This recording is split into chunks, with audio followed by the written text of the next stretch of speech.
ਕਾਂਗਰਸ ਦੇ ਪ੍ਰਧਾਨ ਰਾਹੁਲ ਗਾਂਧੀ ਨੇ ਸੰਸਦ ਵਿੱਚ ਕਿਸਾਨਾਂ ਦਾ ਮੁੱਦਾ ਚੁੱਕਿਆ। ਉਹਨਾਂ ਕਿਹਾ ਕਿ ਜਿੱਥੇ ਇੱਕ ਪਾਸੇ ਕਿਸਾਨਾਂ ਨੂੰ ਉਹਨਾਂ ਦੀਆਂ ਕੀਮਤਾਂ ਦਾ ਸਹੀ ਮੁੱਲ ਨਹੀਂ ਮਿਲ ਰਿਹਾ, ਉੱਥੇ ਵੱਡੀਆਂ ਕੰਪਨੀਆਂ ਕਿਸਾਨਾਂ ਦੇ ਉਤਪਾਦਾਂ ਤੋਂ ਚੋਖੀ ਕਮਾਈ ਕਰ ਰਹੀਆਂ ਨੇ। अमेठी में जो फूड पार्क बन रहा था उसके बारे में बात करना चाहता हूं। कुछ साल पहले यूपी में मेरा दौरा था और एक किसान ने मुझसे सवाल पूछा, मेरे पास आया और उसने कहा, राहुल जी आप एक बात हमें समझाइए, हम आलू बेचते हैं 2 रुपए किलो, मगर जब हमारे बच्चे चिप्स खरीदते हैं तो 10 रुपए का पैकेट आता है, उसमें 1 आलू होता है। और किसान ने मुझसे पूछा, आप हमें बताइए ये क्या जादू हो रहा है। और मैंने उन किसानों से पूछा, आपको क्या लगता है इसका कारण क्या है। और उन्होंने कहा, प्लीज यस।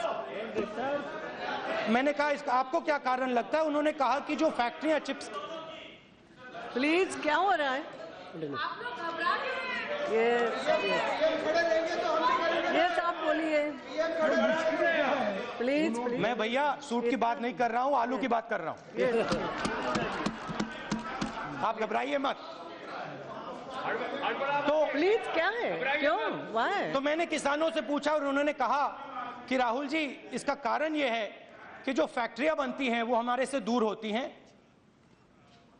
अगर हम डायरेक्टली अपना माल फैक्ट्री में बेच पाते तो जो बीच में से लोग पैसा ले जाते हैं बिचौले, उनको फायदा नहीं होगा और पूरा पैसा हमें मिलेगा। ये फूड पार्क के पीछे सोच थी। और ये एक प्रकार से अमेठी और उत्तर प्रदेश के जो 10-12 जिले हैं उनके मजदूरों की और किसानों की लड़ाई थी। आस्ते आस्ते आस्ते ये प्रोजेक्ट आगे बढ़ा। 10 जिलों के किसानों को, लाखों किसानों को इस प्रोजेक्ट का फायदा मिलेगा। 40 फैक्ट्रियां वहां लगनी थी जहां किसान डायरेक्टली अपना माल वहां बेच पाए। अब मैं आपको पिछले चुनाव में ले जाना चाहता हूं। प्रधानमंत्री जी आए, अमेठी आए। प्लीज अरे आप चुप रहो भाई, शांत रहो। प्रधानमंत्री जी आए अमेठी में और उन्होंने 52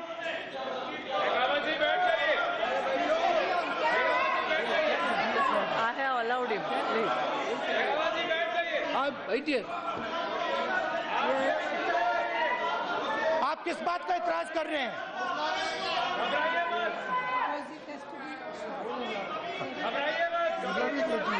प्लीज 2 मिनट में मैं खत्म कर रहा हूं। आप बोलते रहिए। आपकी ही बात रिकॉर्ड होगी। 52 मिनट का भाषण किया प्रधानमंत्री जी ने। यस 52 मिनट का भाषण किया जी। और उन्होंने भाषण में एक अच्छी बात कही। भाषण में उन्होंने एक अच्छी बात कही जो उस समय मुझे अच्छी लगी थी। जी। उन्होंने कहा कि मैं यहां बदले की राजनीति करने नहीं आया हूं, मैं बदलाव की राजनीति करने आया हूं। उधर गृह मंत्री राजनाथ सिंह ने राहुल गांधी वालों लगाए आरोपों का जवाब कुछ इस तरह दिता। मैं भी गांव का रहने वाला हूं और किसान परिवार की मां की कोख से पैदा हुआ।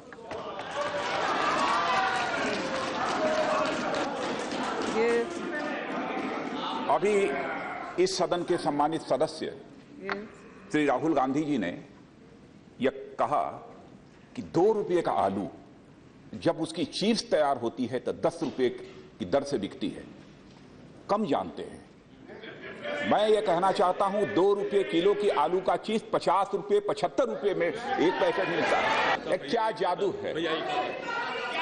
यह मैं अध्यक्ष महोदया कहना चाहता हूं, यह जादू हमारी सरकार ने इजाद नहीं किया है, बल्कि यह जादू इजाद यदि किसी ने किया है तो इनकी सरकार ने इजाद किया है। हमारी सरकार ने इसका इजाद नहीं किया है। लेकिन जहां तक इस फूड प्रोसेसिंग पार्क का सवाल है, इस संबंध में मैं कहना चाहूंगा कि इसका क्या हो गया ज्योतिरादित्य जी? आप दिखवा लेना।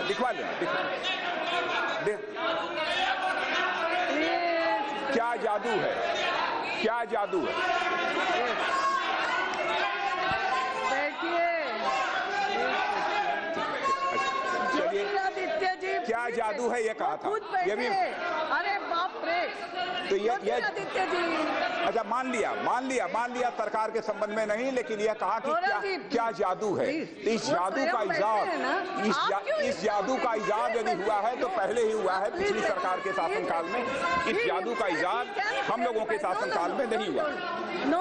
और अध्यक्ष महोदय, जहां तक इस मेगा फूड पार्क का प्रश्न है, यह मेगा फूड पार्क इसको प्रिंसिपल अप्रूवल 2010 में मिला था।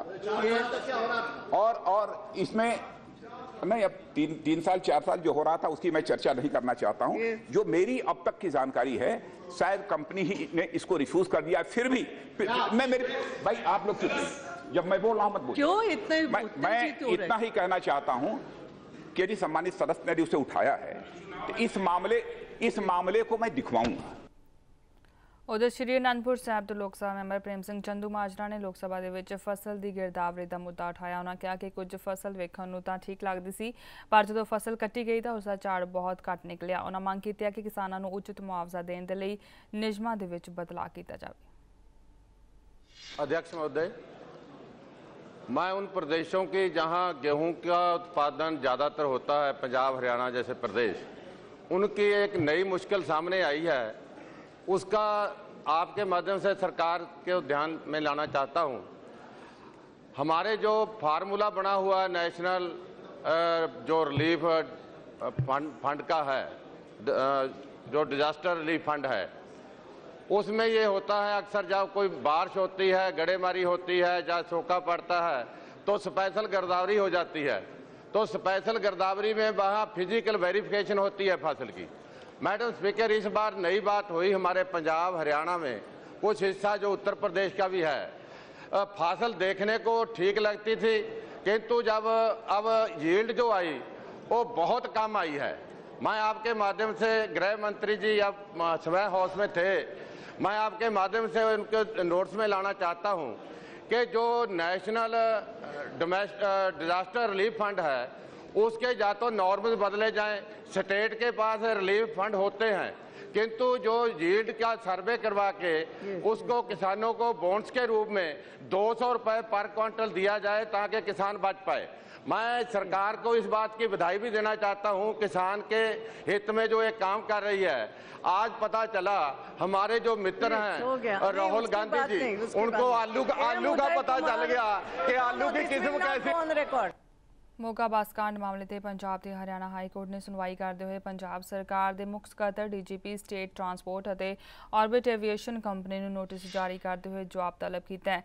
हाई कोर्ट ने मामले में 15 मई तक इन्होंने सारिਆਂ तो जवाब मंगया। जस्टिस हेमंत गुप्ता और जस्टिस लीजा गिल की बेंच ने सुनवाई दौरान कहा है कि इस मामले में सियासी पार्टियों की दखलअंदाजी स्वीकार नहीं की जाएगी। आम आदमी पार्टी के वकील को अदालत ने कहा कि सियासी पार्टियां अपने दायरे में रह के ही काम करन। अदालत ने पंजाब सरकार तो यह भी पूछा है कि हाले तक बस के ड्राइवर और कंडक्टर खिलाफ की कार्रवाई की गई है। सूबे विच किन्नियां सरकारी और किन्नियां निजी बसां चल रही ने। अदालत ने इसका जवाब भी पंजाब सरकार तो मंगया। दस दिए कि मोगा बस कांड ते हाई कोर्ट ने खुद नोटिस लिया सी। जिक्रयोग है कि नाबालग लड़की और उसकी मां नाल बस विच कथित तौर पर छेड़खानी की गई और विरोध करन ते उन्हां दोवां नूं कंडक्टर और उसके साथियों ने धक्का मार के चलती बस विचों हेठां सुट दिता सी। इस कारण लड़की की मौके पर ही मौत हो गई सी और मां गंभीर रूप दे विच जख्मी हो गई सी। ये बस ऑर्बिट एविएशन दी सी।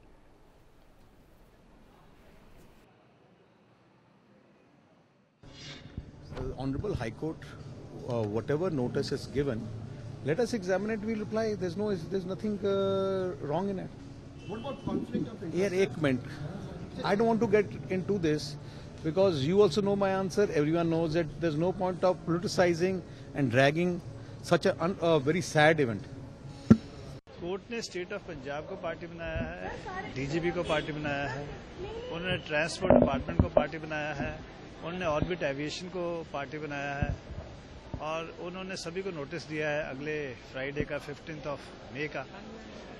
और कोर्ट ने कुछ इन्फॉर्मेशन मांगी है ये कि पंजाब सरकार की जो पब्लिक ट्रांसपोर्ट है एंड पेप्सू ट्रांसपोर्ट है वो कितनी बसें चलाते हैं पंजाब में, और जो बाकी प्राइवेट ट्रांसपोर्टर्स है वो कितनी बसें चलाते हैं।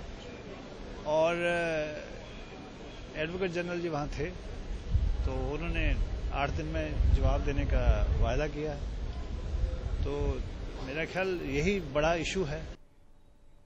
ਮੋਗਾ ਦੇ ਪ੍ਰਤਾਪ ਰੋਡ ਸਥਿਤ ਪੰਜਾਬ ਨੈਸ਼ਨਲ ਬੈਂਕ ਚੋਂ ਲੱਖਾਂ ਰੁਪਏ ਦੀ ਨਕਦੀ ਕਢਵਾ ਕੇ ਰਿਕਸ਼ੇ ਤੇ ਜਾ ਰਹੇ ਇੱਕ ਬਜ਼ੁਰਗ ਜੋੜੇ ਤੋਂ ਰੇਲਵੇ ਰੋਡ ਤੇ ਮੋਟਰਸਾਈਕਲ ਸਵਾਰ 2 ਨੌਜਵਾਨ ਨੋਟਾਂ ਦਾ ਭਰਿਆ ਬੈਗ ਹੋ ਕੇ ਫਰਾਰ ਹੋ ਗਏ। ਬਜ਼ੁਰਗ ਜੋੜੇ ਵੱਲੋਂ ਸ਼ੋਰ ਮਚਾਉਣ ਤੇ ਮੌਕੇ ਤੇ 2 ਲੜਕਿਆਂ ਨੇ ਉਹਨਾਂ ਦਾ ਪਿੱਛਾ ਵੀ ਕੀਤਾ, ਪਰ ਦੋਵੇਂ ਮੁਲਜ਼ਮ ਚਕਮਾ ਦੇ ਕੇ ਫਰਾਰ ਹੋ ਗਏ।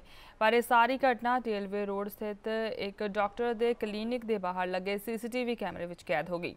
ਜਾਣਕਾਰੀ ਦਿੰਦਿਆਂ DSP ਸਿਟੀ ਸੰਦੀਪ ਸ਼ਰਮਾ ਨੇ ਦੱਸਿਆ ਹੈ ਕਿ ਮੋਗਾ ਦੇ ਪਿੰਡ ਕੋਲੀਆਂ ਦੇ ਰਹਿਣ ਵਾਲੇ ਸੁਖਮੰਦਰ ਸਿੰਘ ਆਪਣੀ ਪਤਨੀ ਗੁਰਮੀਤ ਕੌਰ ਦੇ ਨਾਲ ਪ੍ਰਤਾਪ ਰੋਡ ਸਥਿਤ ਪੰਜਾਬ ਨੈਸ਼ਨਲ ਬੈਂਕ ਚੋਂ 4,71,000 ਰੁਪਏ ਕਢਵਾ ਕੇ ਰਿਕਸ਼ੇ ਰਾਹੀਂ ਰੇਲਵੇ ਰੋਡ ਤੇ ਜਾ ਰਹੇ ਸਨ ਕਿ ਅਚਾਨਕ ਪਿੱਛੋਂ 2 ਨੌਜਵਾਨ ਕਾਲੇ ਰੰਗ ਦੇ ਮੋਟਰਸਾਈਕਲ ਤੇ ਆਏ ਅਤੇ ਉਹਨਾਂ ਤੋਂ ਰੁਪਇਆਂ ਦਾ ਭਰਿਆ ਬੈਗ ਖੋਹ ਕੇ ਫਰਾਰ ਹੋ ਗਏ। ਉਧਰ ਪੁਲਿਸ ਨੇ ਮੌਕੇ ਤੇ ਪਹੁੰਚ ਕੇ CCTV ਫੁਟੇਜ ਹਾਸਲ ਕਰ ਨੌਜਵਾਨਾਂ ਦੀ ਭਾਲ ਸ਼ੁਰੂ ਕਰ ਦਿੱਤੀ ਹੈ।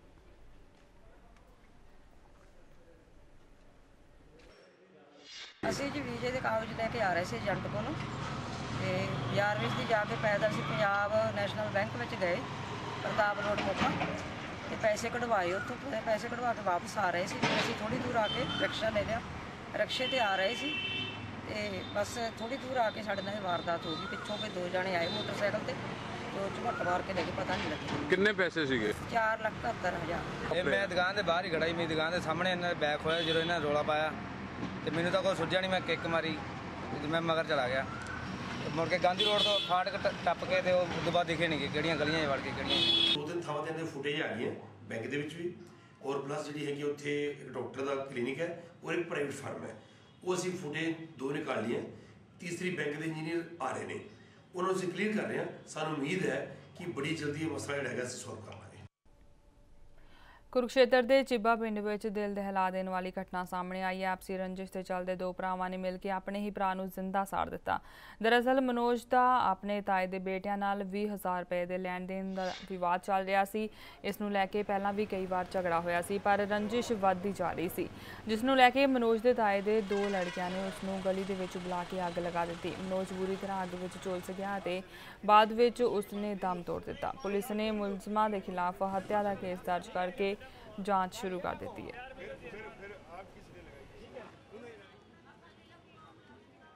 लड़का है जो कहने लगा और भी मनोज में आग लग रही है, चलो वापस चलो, और रो रहा पूरा जोर लगा। तो हम गए जी मैं तो क्या करे यू मन तो नहीं थी, मैं आग लाई होगी ना थोड़े ना उन्होंने लाई मेरे में, तो नरेश ना रमेश ना और मैं बचा लो पहले पूरा ले आए हम वहाँ भी इसके बयान लिख लो जी, क्यों मत यूँ को इतना बयान बदल के लेना था कि बेचारा नहीं करना था। भाई ऐसा कहा मेरा भाई उसके लड़के भाई हमें चाचे तो होंगे मार लें। 20,000 रुपये सरपंची में इलेक्शन में खड़ा था ये जलने के कारण इसकी मृत्यु हो गई। मौका पर आए हैं, इसके फादर के बयान अंकित किए, जिसके बयान अंकित भेजने के बाद मेरे लड़के को जला के मारा है, जिस पे पोस्टमार्टम करवाया जा रहा है। पोस्टमार्टम करवाने के बाद जो भी सच्चाई हुई कार्रवाई होगी। अब इन आरोप लगाए हैं, अभी कार्रवाई कर रहे हैं, कार्रवाई चल रही है, इन्वेस्टिगेशन करके आपको PGI ਰੋਹਤਕ ਦੇ ਵਿੱਚ ਕਚਰੇ ਦੇ ਡੱਬੇ 'ਚ ਸੁੱਟੀਆਂ ਗਈਆਂ ਅੱਖਾਂ ਦੇ ਮਾਮਲੇ ਵਿੱਚ ਜਾਂਚ ਪੂਰੀ ਹੋਣ ਤੋਂ ਬਾਅਦ ਰਿਪੋਰਟ ਸਿਹਤ ਮੰਤਰੀ ਅਨਿਲ ਵਿਜ ਨੂੰ ਮਿਲ ਚੁੱਕੀ ਹੈ, ਪਰ ਜਾਂਚ ਤੋਂ ਅਸੰਤੁਸ਼ਟ ਸਿਹਤ ਮੰਤਰੀ ਨੇ ਇਸ ਮਾਮਲੇ ਦੀ ਡੂੰਘਾਈ ਨਾਲ ਜਾਂਚ ਦੇ ਹੁਕਮ ਦਿੱਤੇ ਨੇ।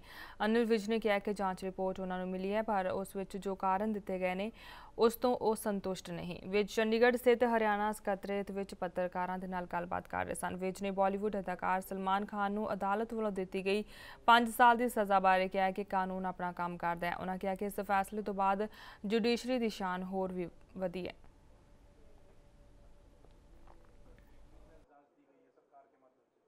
जी हुड्डा साहब की यात्रा तो कई बार शुरू हो ली, कई डेटें निकल चुकी हैं, तो उससे तो इसका कोई मामला है नहीं।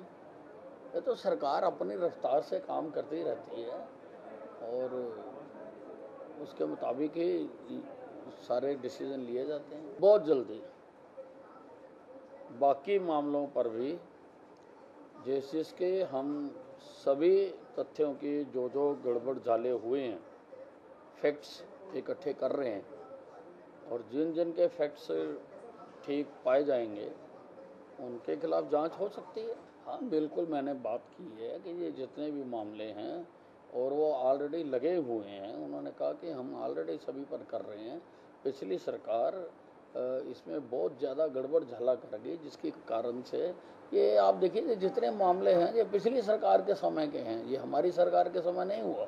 कल हुड्डा साहब अपनी प्रेस कॉन्फ्रेंस में बोल रहे थे कि ये क्यों नहीं हुए, तो आप बताओ आपने क्यों ये गलत काम किए? नहीं, देश का कानून सबके लिए एक जैसा है, कोई छोटा हो बड़ा हो। इससे आज हमारी जुडिशरी की शान ही बढ़ी है। 10वें पातशाह श्री गुरु गोबिंद सिंह जी के शस्त्र बस्तर और दुर्लभ निशानियां के संगतां नूं दर्शन करवाउण हित कड्ढी जा रही विशाल यात्रा जिला बरनाला के कस्बा बडबर विखे पहुंची, जिथे संगतां ने इस यात्रा का निघा स्वागत किया।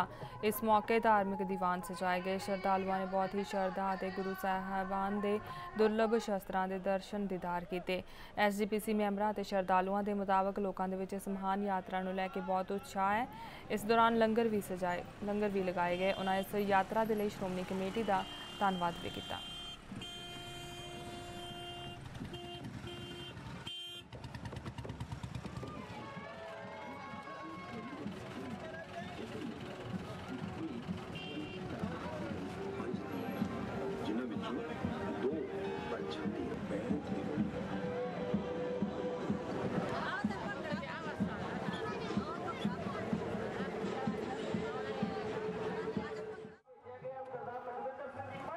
बरनाले जिले की संगत दे विच जिस तरह तुसीं देख रहे हो पूर्ण उत्साह है। दशम पिता श्री गुरु गोबिंद सिंह जी दीआं पवित्र निशानियां, उन्हां दे शस्त्र जो आ रहे हैं, उन्हां दे दर्शन करन लई सड़कां ते हर पिंड दे विच शहरां दे विच संगत जिहड़ी है सड़कां दे आले दुआले खड़ी है और उत्सुकता नाल जिहड़ा है उड़ीक कर रही है कि कदों असीं दर्शन दीदार करिए। पटियाले तो जो नगर कीर्तन गुरु महाराज जी दे शस्त्र दुर्लभ शस्त्र लैके चलिया, ਉਹਦਾ बहुत संगतां दे विच भारी उत्साह। साडे जिला बरनाले दे विच कल तो तकरीबन हज़ारां दी तादाद दे विच जिहड़ी संगत आ उन्हां नूं देखण लई उतावली आ। जो गुरु महाराज जी दे शस्त्र ते उन्हां दी जो निशानियां असीं जो उन्हां दर्शन होणगे असीं अपने आप नूं बड़े बड़भागे समझदे आ। और पूरा साडे बरनाले जिले के पूरे ही लोगों च बहुत ज़्यादा उत्साह, हरेक थां ते छबीलां ठंडे दियां पानी दियां फ्रूटियां दियां बिस्कुटां दियां लोगों च इन्ना ज़्यादा उत्साह ते मेरा ख्याल है भी यह गुरु महाराज ने साडे सारे उत्ते बहुत वड्डी किरपा कीती है कि सानूं उन्हां दी निशानियां दे जो दर्शन होण जा रहे हैं। पंजाबी गायक शहरी मान की तीजी एल्बम मेरी बेबे 8 मई नूं मदर्स डे वाले दिन रिलीज़ की जा रही है। इस विच कुल 8 गीत ने जो शहरी मान ने आप लिखे ने। इस एल्बम का टाइटल गीत मेरी बेबे माँ के पुत के प्यार नूं बयान करदा शहरी मान की अपनी जिंदगी का सच है, जो लोगों को काफ़ी पसंद आएगा। इस तो पहला शहरी मान दियां 2 एल्बमां यार अनमुल्ले अते आटे दी चिड़ी नूं पंजाब जगत ने बहुत पसंद किया सी।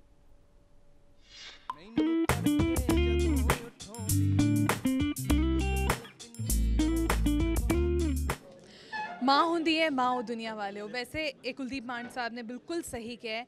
तो इसे नूं लेके जिहड़ा है हुण एक बहुत वड्डा जिहड़ा गाना आने वाला है, बहुत चंगा गाना आने वाला है। वैल उस विच माँ नूं एक होर वर्ड नाल जिहड़ा कहा गया, बिकॉज माँ दे तो बहुत सारे वर्ड होंदे, तुसीं माँ नूं किसी भी वर्ड दे नाल बुला सकते हो ना। माँ तो थोड़ी अपनी होंदी है। वैल मैं इसलिए कह रही हूँ क्योंकि शहरी मान जिहड़े ने वो लैके आ रहे ने मेरी बेबे। आओ ना तो गल करते हैं तो उन्होंने नाल ही जानते हैं कि किहो जिहा गाना होएगा तो की कुछ होएगा इस गाने दे विच। Welcome to day 19। Thank you ji, thank you very much. तो थोनू वेलकम बहुत बहुत तुसीं पहुंचे इत्थे। शहरी जी जी गल करिए इस ट्रैक के बारे में, इस एल्बम के बारे में किहो जिहा जिहड़ा तुसीं थीम सैट किया ते मम्मियां जिहड़ियां होंदियां ओह सदियां बहुत डार्लिंग मम्मियां होंदियां ते चाहे मुंडे लाइफ च जिहड़ी मर्जी कुड़ी आ जाए पर मम्मी मम्मी ही रहिंदी है। तो मतलब जे मम्मी की गल करिए तो फर्स्ट गर्लफ्रेंड की मम्मा तुहाडी सी? बिल्कुल, क्योंकि इन्होंने मैनू गाउण वास्ते प्रेरिया और बचपन तो लैके जिन्ना चिर मैं टीवी ते नहीं आया इन्हों की एको ही रट सी भी मैं तेनू टीवी ते देखना, मैं तेनू टीवी ते देखना। इन्होंने कुछ पता नहीं सी टेक्निकली भी टीवी ते जाण लई की करना पैंदा जां किते स्टूडियो जाना हुंदा जां कोई गाना रिकॉर्ड, बस ये कहंदे मैं तेनू टीवी ते देखना। सो मैं इन्हां दी कोशिश सदका मैं भी उवें ही लग्या रहा। मैनू भी कोई पता नहीं सी भी टीवी ते जाण लई की करना पैंदा, पर यह भी साडा जिहड़ा एक साडी सोच सी वो पॉजिटिव सी। बस असी मैं जिहड़ी एल्बम है कीती है मैं इसे करके कीती है। मैं क्या भी मम्मा भी मैं आ तेरे लिए एक गाना बनाया और क्योंकि सवेर तो लैके शाम तक जिहड़ा बंदा तुहाडी फिक्र करदा, जरूरी नहीं वो कोई तुहाडी गर्लफ्रेंड होवे जां कोई तुहाडा दोस्त, सारे ही करदे फिक्र तां चंगे बंदे दा, पर माँ जिहड़ी वो सब तो पहले कतार 'च हुंदी है, पहले नंबर ते हुंदी है, जिहड़ी पुछदी है कि तूं लेट आया, तूं रोटी खा के आया या नहीं आया। सो मैं इन्हां लई इसे करके ये गाना लिखिया और ये पूरी एल्बम पूरी एल्बम का टाइटल भी यही रखिया। आंटी जे तुहाडी गल करिए तो जद शैरी ने तुहानू पहली बार दस्सिया कि वो गाना जिवें वो भी दस रहे हैं कि तुसी चाहते सी वो टीवी ते आण, ते टीवी ते सिर्फ गाना गांदे देखना चाहते सी कि कोई कई बार न्यूज़ रिपोर्टर भी बन सकते, जे कभी सोचा सी कि शैरी मान न्यूज़ रिपोर्टर बन सकते? मैं सोचती हुंदी थी भी सोच भी मैं आखूँगी कदे ना कदे आऊगी वारी रब्बा। मतलब मम्मा जिहड़ियां होंदियां ने ना वो शुरू तो ही बहुत प्यार करदियां अपने बच्चे, मुंडियां नाल थोड़ी ज़्यादा अटैचमेंट होंदी है ना, ते तुहाडे लई कदी कुछ स्पेशल बनाना खाना पीना, मतलब इहो जी कोई जे गल करिए ते आंटी नू किन्ना पता थोड़ी चॉइसेस दे बारे? सारा कुछ इन्हां नूं ही पता जी। और मैं एक चीज़ सोचदा हुन्ना क्योंकि मैं सब तो छोटा सीगा, और हुण जे किते मैं जाके कामयाब होया तां मेरी माँ बुढ़ी होना शुरू हो गई, कदे कदे घट बोलिया जांदा जां बीमार हो जाती है, मैनू बड़ा फील हुंदा भी यार मैनू उहदे कोले होना चाहिए, तो मैं शोज़ करदा फिरदा, पर हुण ये भी मेरी ड्यूटी मैनू रब ने बख्शी है। सो मैं ये एल्बम के जरिए एक यही कोशिश की है भी मैं हजे भी तेरे नाल ही हैं। कई बारी मैनू कहन लग जाती है भी हुण तू इन्ने दिन मुड़दा नहीं, क्यों नहीं मुड़दा? सो मैं कहना हुन्ना भी मैं अपने काम च मैं वो चीज़ां नहीं समझा सकदा, पर मैं जिन्नी कोशिश करदा भी मैं इनू दिखा सकां, एहसास करा सकां भी मैं हजे भी आ तेरे लिए गाना लिखिया। मैं तो कई बारी हसदा कह भी दिना हुन्ना भी वीडियो च भी तैनू ही लेना सो ये गल है, पर मैनू इस चीज़ का थोड़ा जिहा रंज है भी मैं जदों नू इन्हें मेरा सुख वेख्या ये बुढ़ी होई जाती है और मैं बिजी हो गया। हुण इस टाइम मैं चाहुंदा सी भी मैं इहदे नाल होवां, हमेशा नाल होवां, इनू मैं जिथे जिथे चाहुंदी है घुमना फिरना इनू मैं घुमा के लियावां, पर वक्त की गल है। जदों असी दोने सलाहां करते हुंदे सी उदों कोले 4 पैसे नहीं सी हुंदे, हुण 4 पैसे आ गए, हुण टाइम नहीं हैगा जी। ते जे गाने दे 2 बोल हो जाण? हाँ जी, टाइटल गाने दे मैं तुहानूं सुणाउणा क्योंकि मैनू तड़के जदों उठाउंदी दुध नाल पिन्नी रोज़ खवाउंदी, मेरे लिए जो कुछ है चाहुंदी एनू दे दे ओए रब्बा, मेरे फिकरां विच ना सौंदी मेरी बेबे ओए रब्बा। Thank you so much and we wish you very good luck. ते इस तरह ही उम्मीद करते हैं हुण मेरी बेबे तो बाद जिहड़ा ना मेरी वोटी आ जाए। चलो ठीक है जी, हुण असीं इन्हां नूं कहता है मेरी बेबे तो बाद वेले नैक्सट जिहड़ी शायद तैयारी कर लैण मेरी वोटी दे लई। फिलहाल शैरी मां ने दस्सिया कि अपनी मम्मी नूं जिहड़ा ना बहुत प्यार करदे ने, ते उन्हां दे कहे ते ओह जिहड़ा ने किसी ना किसी छोटी ना छोटी गल तो जिहड़ा खुशी लभ लैंदे ने। कैमरामैन सुखजिंदर सिंह दे नाल Harleen Kaur, day night news Chandigarh. Bulletin विच फिलहाल इन्ना ही, इजाजत दिओ, धन्नवाद। खबरां दी दुनिया विच आओ, साडे नाल कदे भी किते भी जुड़ो। आपां मिलांगे फेसबुक ते, असीं दिखांगे यूट्यूब ते, सानू फॉलो करो ट्विटर ते।